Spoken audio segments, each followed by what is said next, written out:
My name is Kate Malberger. I teach quilting classes, and the question I hear most often is, how should I quilt my quilt top?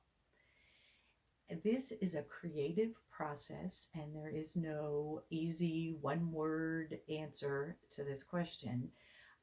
So I would like to show you the creative process I use in this video to help you finish up some of those projects. I like customized quilting. I feel like it enhances my piecing and my applique. So that's the process I use. Um, I feel like it does a better job than an overall design for me, but that is totally a personal preference. I will be using the Bernina Q20 for my demonstration today. And while this is a creative process I'll be showing, it's not intended to be a machine quilting class, but I will mention that I like to use Aurifil 50 weight thread, and in most cases an 8012 microtext or top stitch needle. But regardless of what your preferences are, I would suggest putting the needle and the thread in the machine, getting everything loaded, and then making yourself a quilt sandwich out of scrap fabric and the batting that you intend to use, and actually practicing a little bit of quilting just to make sure you're not going to have a tension problem, something that can be fixed before you actually go to your quilt and start the process. And I think we're ready for the exciting part. We're ready to quilt.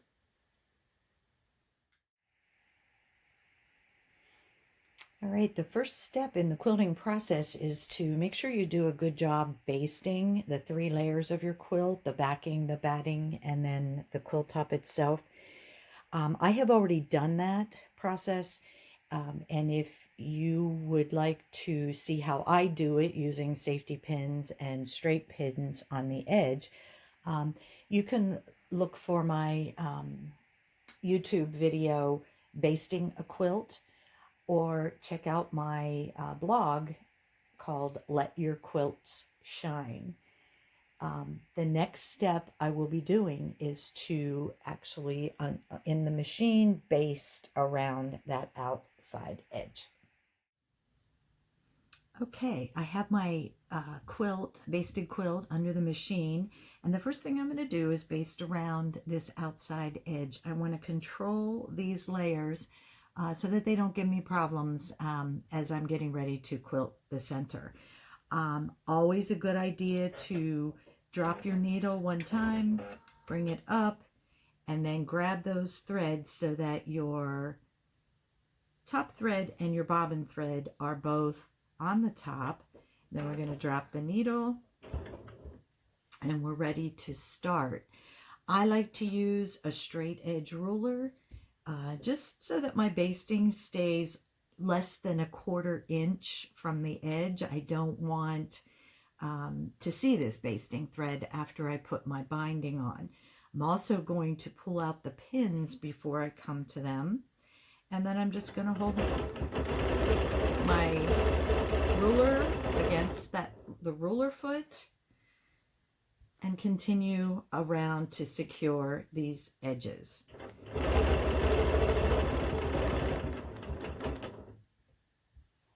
I do this step on all of my machine quilting projects. It's easy, and as I'm going around here, I can be looking at the quilt top for inspiration, getting ideas for the next creative step that I want to take. You don't have to have all the answers right from the beginning. It can be a continually creative process.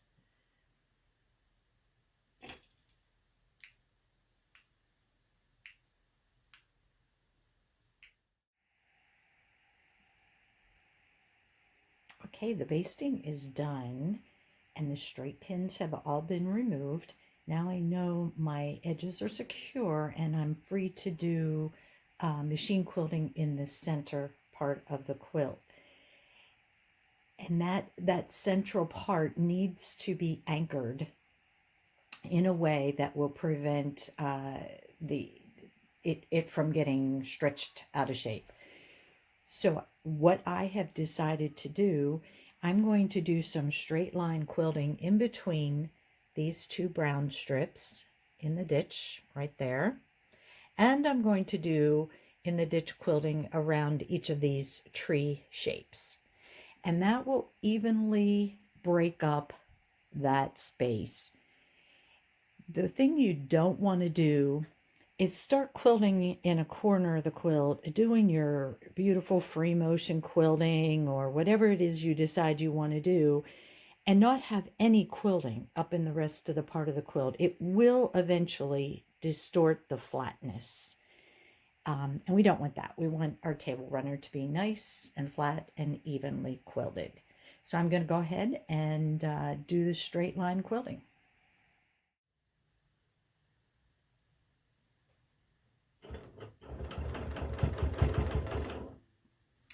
I'm just finishing up my in the ditch quilting between these two brown borders. Make sure that as you come to any safety pins, if your ruler lays over top of them, just remove those, get those out of the way. And I also wanted to mention that you can absolutely do this with your walking foot instead of, on your home machine.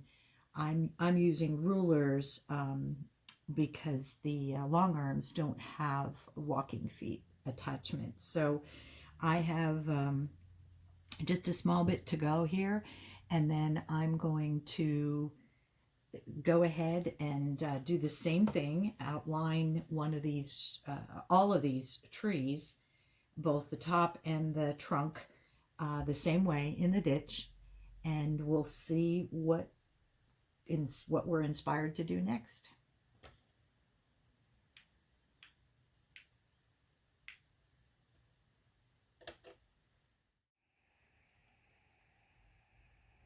As you can see, I have finished outlining all of the trees with in the ditch quilting.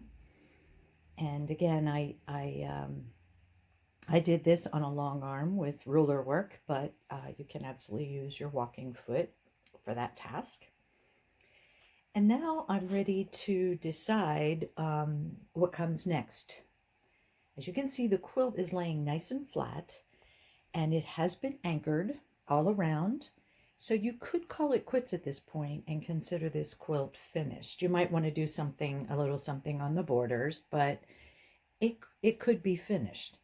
I decided that I want to enhance it a little bit more. This is an old quilt top, one that I think I did this in the 1990s at one of the first quilt retreats I ever attended, and it somehow got lost in the shuffle. So I'd really like to enhance this and save it because of its sentimental value. So I'm going to go ahead next, I think, go ahead and echo quilt maybe 1/8 of an inch inside all of the white areas. Anytime you do quilting in the white parts of a quilt, it really shows up nicely, the shadows. And so you want to spend some time in those areas. I'm going to echo quilt, and then I'll probably do the free motion meandering to fill those spaces up after I echo them.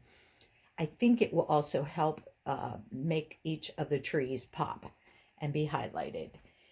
And then I'll have to decide on what I'm going to do in the border. I personally love cross hatching, so at this point, that's what I'm thinking I'm going to do out there. But one step at a time, I'm going to do my echo quilting next.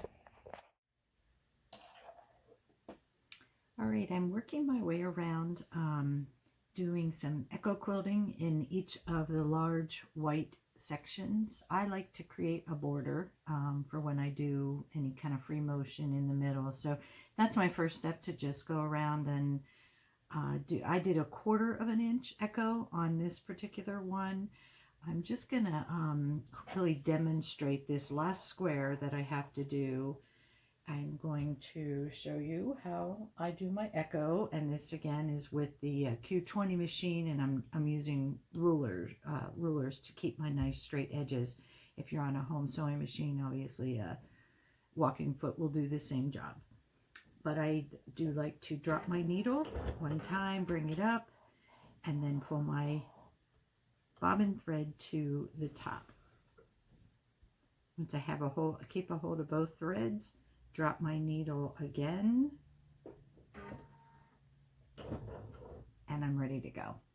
I'm going to place the ruler right on the edge, on the seam where those two fabrics meet, and I will be a 1/4 inch away because the ruler foot will hold me exactly a 1/4 inch away from the edge of the ruler. And I'm just going to apply light pressure and go ahead and use that ruler as a guide. I like to use smaller rulers like this just because if I use a long one, there's more of a chance of slipping. I'm at the corner and I'm going to rotate my ruler. I'm not going to rotate the quilt. I could in this case because it is a smaller quilt and I could easily in this setup rotate it, but I want to make sure I practice going all directions for the days that I do have a large quilt.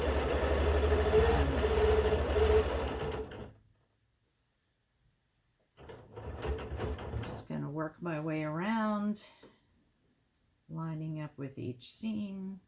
And you can see I'm just framing up this white area for future quilting.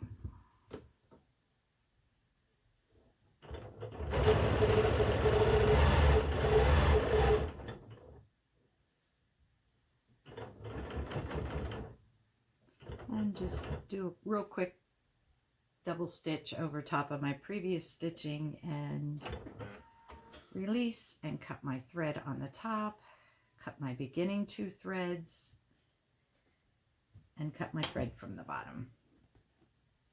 And as I said, this was my last section to do the echo in. I'm now ready to decide what my next step is.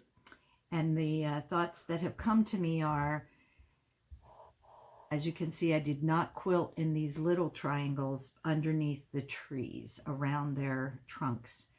I'm going to treat them differently than these big, wide open spaces. So I think the plan that I'm going to try is to do some straight echo quilting 1/2 inch apart, just to emphasize the trunks a little bit. I'll go ahead and proceed with that. I've completed the machine quilting on the tree trunk triangles by echo quilting the trunks. I'm very happy with how this turned out, and each echo is 1/2 inch because the tree trunks themselves were 1/2 inch. Get up a little closer here so you can see that. As you see, the quilting that you do on the lighter fabrics of a quilt definitely show up nicely. This is where I like to concentrate a lot of my quilting, in these light areas. And as you can see, I still have the 4 center squares, the 4 squares running down through the center of the quilt. I still have those, and I still have these triangles that run along the outside. So these squares and these triangles. I still have those left to do, and I think what I've decided I'd like to try there is to do some kind of design that maybe looks a little bit like a snowflake. So this is going to be my next task, and I will probably play around with some designs on paper and look through some of my books, and I'll be sure and show you what I come up with.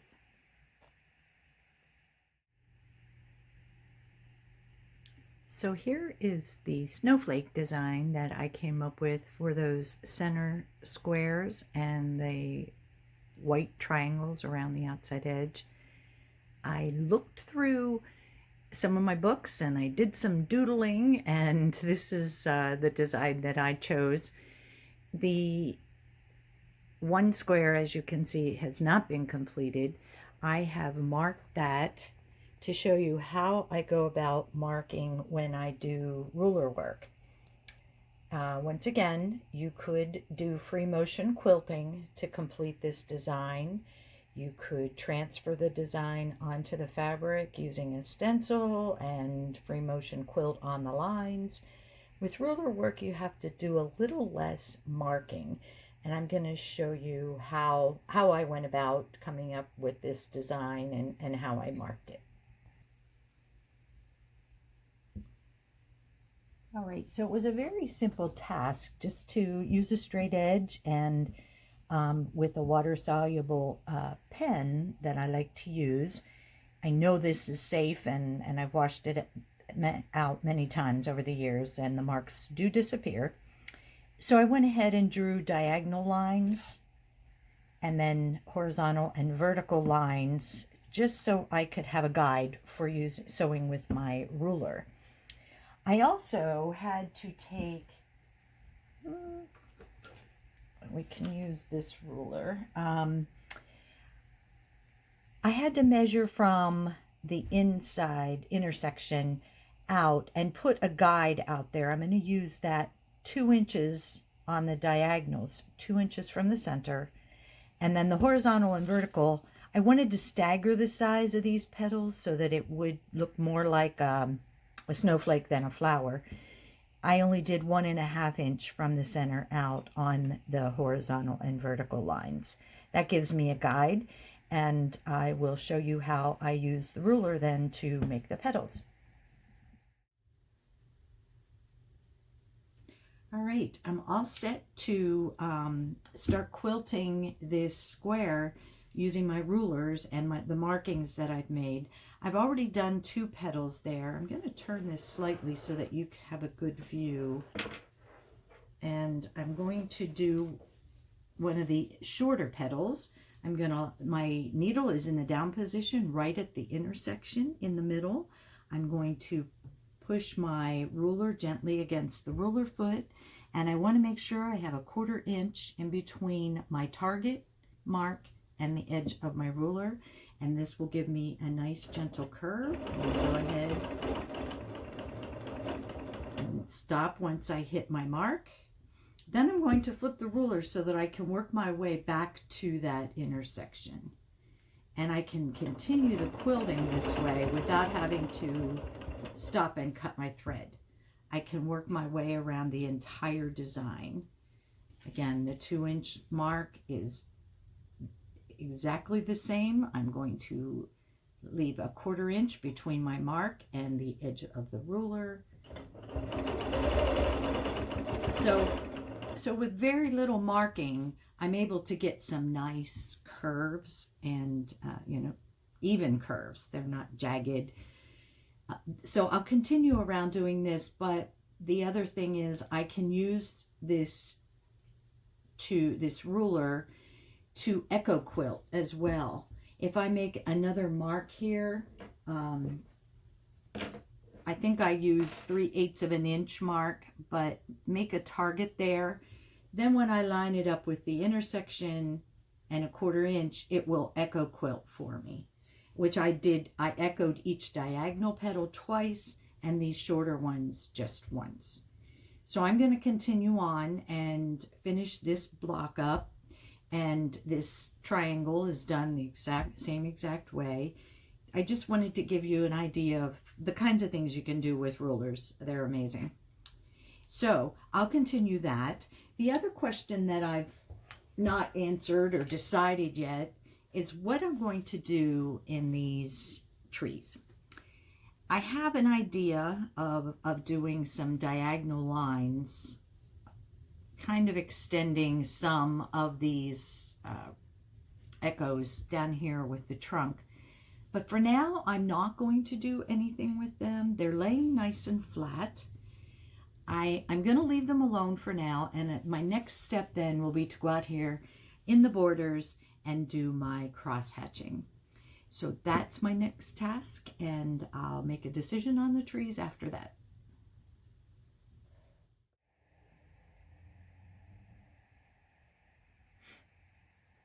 As you can see, I have now completed all of my background squares and triangles.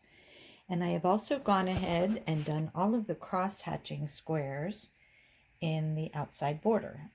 This is a very old traditional look, and I love cross hatching, so I tend to do at least some of it in every quilt, somewhere on the quilt, but I do really like how this turned out. I have made a decision about these trees. The quilt itself is laying nice and flat, and I'm thrilled with it, but I just feel like maybe these pieces are a little too big not to have anything in them. So I'm just going to do some basic straight lines, just to emphasize the trees a little bit. So I'll do that, and then I think that might be it for this quilt.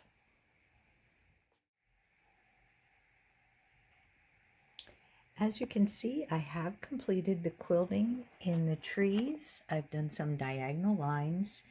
Some of these fabrics are a little busy, and it's hard to see the actual stitching, but I feel better knowing that the stitching is there, and I think that completes the quilting that I want to do on this quilt. I've also gone ahead and trimmed up the sides, and I'm all ready for binding.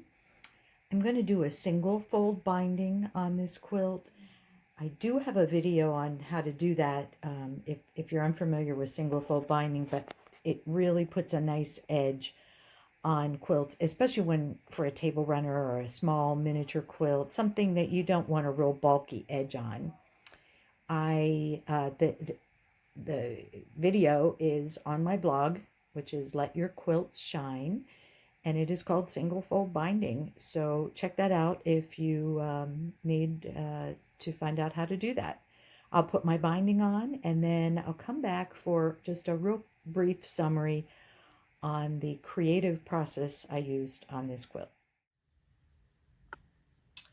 My binding is finished, and this project is finished. I just want to quickly review with you what the process that we've worked through to complete this quilt. And the very first step, of course, is to make sure you do a good job with basting your three layers. And then I take that piece to the machine, and the very first thing I do is quilt a 1/4 inch around the outside edge of the quilt. I feel this is important. Not everyone does this, but this makes me successful. And then you can, using a walking foot or free motion with rulers, break your quilt into sections and anchor those sections with the stitching. At this point, then the creativity comes in. So you don't have to have a plan for your quilt until you get to this step where everything's anchored and you want to decide how you want the quilt sections to look. Once you've completed all the sections, then it's just a matter of putting binding on and you're finished. I have a lot of unfinished quilts, so I plan to do more videos. I have already done some, and they, as I've said, are available on my blog, which is called Let Your Quilt Shine. I hope that this has been helpful in some way to you, inspiring you in some way to get some of those projects out and get them finished. I thank you for your time, and be safe.